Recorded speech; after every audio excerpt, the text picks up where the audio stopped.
Hello YouTubers, my name is Frederick Lopez, and today I'm going to be going over my brief thoughts and review of the 1983 film Staying Alive, the sequel to Saturday Night Fever, directed by Sylvester Stallone. John Travolta reprises his role as Tony Manero, and you also have Cynthia Rhodes, Finola Hughes, and Frank Stallone appear in this film. And ultimately, it is set 5 years after Saturday Night Fever. Tony Manero now lives in Manhattan. He's dating a woman named Jackie, played by Cynthia Rhodes, and he wants to jumpstart a career as a dancer. He works part-time as a fitness dance instructor at this dance studio. In addition to that, he also is a dancer for Broadway, whether it be plays and such. And he's having a rough time getting selected and cast. Jackie, his girlfriend, is having much better luck, and ultimately it begins with his struggle getting a good paying job and advancing in his career of dancing.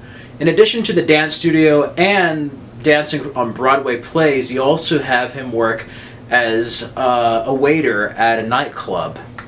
We're introduced to some stuff with his relationships and just ultimately his way of life. He's very different from the Tony Manero in Saturday Night Fever, and we see that. Then he ends up going to this production his girlfriend is in, and he sees this beautiful woman dancing. He's enthralled with her after seeing her dance. He's just impressed by her in every way, and it's played by Finola Hughes.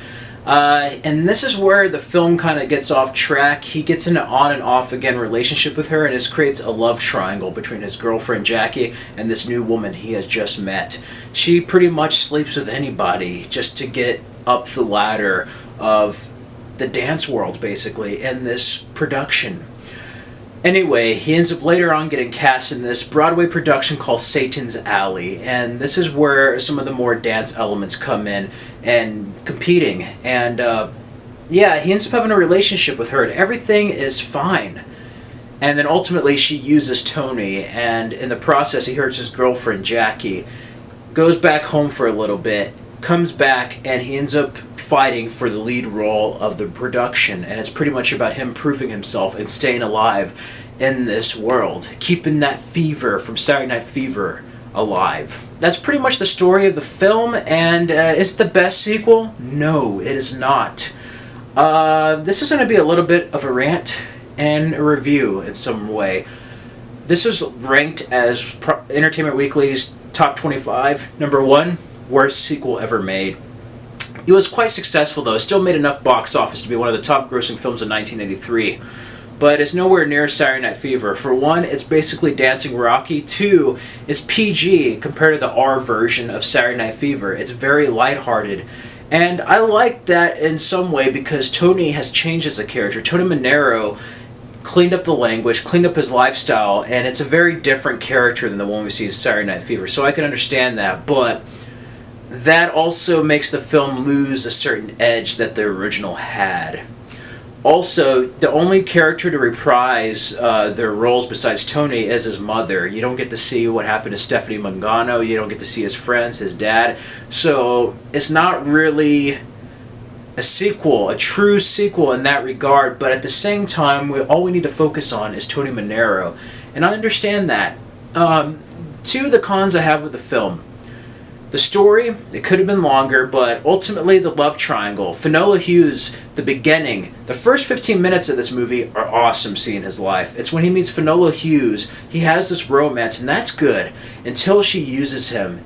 After that, Tony Manero still tries to get with her, even if it's for revenge or whatever. He still tries to have a relationship with this woman who clearly is not interested in him the way that Jackie, his girlfriend, is, but also she wants to basically use him, and that's just not good. Tony Manero should see past that bullshit, really. The Tony Manero in the first film would have never wasted his time with that woman, and this Tony Manero just keeps having and forcing a relationship with this woman, even though there's a friend/girlfriend named Jackie, played by Cynthia Rhodes, who cares about him. But again, this also brings a dichotomy of love and passion, not only with the relationships, but that being manifested in his love-passion relationship with dancing. So I could kind of see it, but ultimately that really just knocks the film down in my eyes. Why is he wasting his time with this woman who clearly just wants to use him? Second of all, the middle was very short, and I felt like he could have had more time in the middle when he goes back home. whether he runs across his friends or not. Originally, in the original script, he was supposed to meet Joey and Jay, his friends, and he didn't see them. Annette was supposed to be in the audience. They filmed that part and when he talks to his father, and they cut those out of the film. Ultimately, I feel like if the film had more meat and he was at rock bottom in the middle, and they took more time to flesh it out, have more kind of retrospective faces of Saturday Night Fever, him reflecting how much he has changed, how much the neighborhood has not changed, what he left, I feel like it would have made a stronger film. Ultimately, the story and the material isn't much for John Travolta, and he is what really makes this film watchable. He masters Tony Manero. That is one of the best roles he ever played. You care what happens to this character. This would have been nice to see some other stuff, but I agree with Sylvester Stallone. You didn't need to see the friends entirely. He left them in the first one. This is about Tony Manero, but I feel like he could have delved more into that world. And that's not to say, though, that it's badly shot. No, Sylvester Stallone directs this, and in a way it's Dancing Rocky, which Robert Stigwood was afraid that Saturday Night Fever would become. The sequel became basically Dancing Rocky, but if you love dancing, you'll love this movie. And the 80s soundtrack is kind of underrated. Not as iconic as Saturday Night Fever, but the Bee Gees do have some great songs. I have the soundtrack to Staying Alive. It has some great songs by the Bee Gees here in the 80s. The Woman in You, I Love You Too Much, Breakout, Someone Belonging to Someone. Frank Stallone is in the film as a band member that works with Jackie, and he has a song, Far From Over, that's at the beginning opening credits. You also have Staying Alive reprise. And then you have Tommy Farragher, Look Out for Number One, We Dance So Close to the Fire. Amazing songs that are truly, the soundtrack in a way is better than the film. And there's also another song called The Winning End by Joe Esposito that's not on the soundtrack. I really wish it was. But yeah, it is an awesome soundtrack, and in a way a bit underrated. It's not as iconic as the original, but it is a really, really great soundtrack with extra tunes by the Bee Gees that are just as well done as the ones in the original film. But besides the soundtrack, you also have the camera direction. Everything is very well shot in this. In a way, it's very much like the 80s with montage scenes. I wish there was more of the relationship stuff, but I love the way it's shot with Finola Hughes and John Travolta walking through the city, having that relationship. The beginning, when he's in the nightclub, has Look Out for Number One. He's looking at the disco ball. Everything that needs to be said about what the current status of Tony Manero's life is said in that one scene. First 15 minutes are awesome. And ultimately, it's shot well, the choreography's well, the editing's well, the music goes well with the scenes. Ultimately, it is a script that bogs his film down. Is it Stallone's best? No, but it was one of the highest grossing films he did before The Expendables. That wasn't a part of Rambo or Rocky. And story-wise, I would give Staying Alive a 2 out of 5, but the music is better than the film. And John Travolta has charisma, just that overall likability to him as Tony Manero, that it causes me to bump the score to a 2 to a 3. So I give Staying Alive a 3 out of 5, a 6 out of 10, and a B. It is not the best film ever, but it's not nearly the worst film ever. It's just an okay movie. I think what hurts me most about Staying Alive is the promise of the film it could have been. That middle scene, my favorite scene is when he talks to his mother and he's basically apologizing for the way he acted in Saturday Night Fever. And she's like, what are you talking about? That attitude got you out of this neighborhood. And him always being kind of like a bastard. And I wish they explored more of that. I liked where he saw 2001 Odyssey when he came back. The subtle references to his suit. I wish we had Stephanie's character in there. At first when I was little, I thought Jackie was her, but as a different actress, I wish we got Stephanie somewhere in there. And maybe, yeah, sure, add his friends, just maybe run across them and see how they're doing. Something like that. It would have been nice to have a little bit more Saturday Night Fever in this film. But by itself, it works as a solid film. It's not the best ever, but it's not the worst either. Other film that came out very similar that year from Paramount was Flashdance. It's pretty much like a male Flashdance, really. But and the whole dancing routine at the end of the stage is a little bit crazy, a little bit out there. You wonder, whoa, Sylvester Stallone did this, but the dancing is phenomenal. John Travolta got really, really in shape for this. I love the winning end segment, and ultimately when that Finola Hughes' character just says you don't have what it takes, and he proves everyone wrong. His mother seeing him on stage, and it's ultimately that fight to prove what he's worth at the end. And I love it where he gets back with Jackie and he's like, you know what I feel like doing? Strutting. And then he just like opens the doors and it ends with Staying Alive. Now I know it was at the end, but I kind of like it because it's a perfect full circle. Saturday Night Fever began with Staying Alive ends with that Bee Gees song with him strutting and then ultimately smiling in the middle of Times Square. And that is just a perfect ending for this film. No matter how you feel about it, that ending really just kind of lifts you up, and it's just like, that was that, but at least it ended on a high note with that song. Kind of recaptures some of the old magic, not quite as iconic as the opening to Saturday Night Fever, but it's still nice to have that.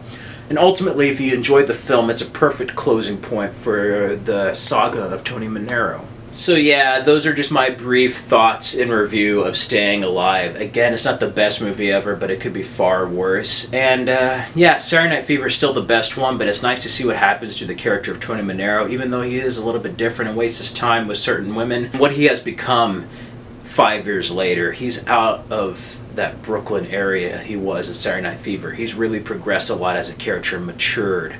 And I like how Sylvester Stallone conveyed that. And ultimately, you wouldn't expect Sylvester Stallone to direct this. It's funny, I showed my nephew this, and he saw the opening. He's like, this isn't going to be as good as the first. But I asked him, what did you think of it? And he's just like, you know what? I think Sylvester Stallone directed this for the money to make Rocky IV awesome. Best criticism I've heard of Staying Alive, really, but I personally enjoy Staying Alive. I love Saturday Night Fever. Saturday Night Fever is one of the greatest films of all time. And it's no wonder that the sequel just fell short in almost every way possible. But there is something to be found in this movie for an enjoyable movie. Now, I'm not saying it's the best movie ever. You can recognize the flaws, but I still think after recognizing the flaws, you can still find something to enjoy out of this film. And ultimately, if you're a John Travolta fan, I'd highly recommend it. And yeah, one of the few instances where the soundtrack is far, far superior to the film. Look out for number one. It's going to be my personal anthem for basically moving on in the world. And the Bee Gees, again, are fantastic together. Has some great songs and everything. So it's a very, very different film than Saturday Night Fever. And the director, reason why John Badham didn't do this is because he said he didn't really like the script. It wasn't really his thing, but he did appreciate what they did. Yeah. That's all you need to know. John Badham did not direct this. Basically what I'm meaning is any sequel to a John Badham film is going to suck unless he directs it. So Short Circuit 1, Saturday Night Fever are awesome. Doesn't come back. Short Circuit 2 is not as good as Short Circuit. And Staying Alive is not as good as Saturday Night Fever. And even though it's PG-13, at least Another Stakeout was just as enjoyable as Stakeout. Anyway, that is all for my review of Staying Alive. You know what I feel like doing? Strut. No, I'm not going to do a Saturday Night Fever routine. I was going to try that, but nobody can walk as smooth as John Travolta. Anyway, if you have not seen Staying Alive, and if you've seen Saturday Night Fever, and you feel like maybe seeing what the sequel is, go see it, but have your expectations lowered quite a bit. Basically, if you watch Saturday Night Fever, go into this film with deep, deep caution.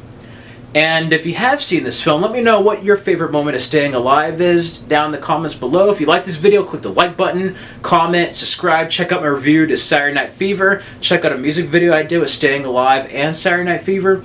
And yeah, those links are in the comments below, and enjoy. Check out the channel, feel free to comment, subscribe, do whatever. And yeah, thank you. That is it for this episode of Movie Review. And yeah, I hope you all out there are staying alive. And then that scene, I love the choreography with him and Finola Hughes, where he's just like, we dance so close to the fire. Okay, enough of that. Anyways, take it easy, guys.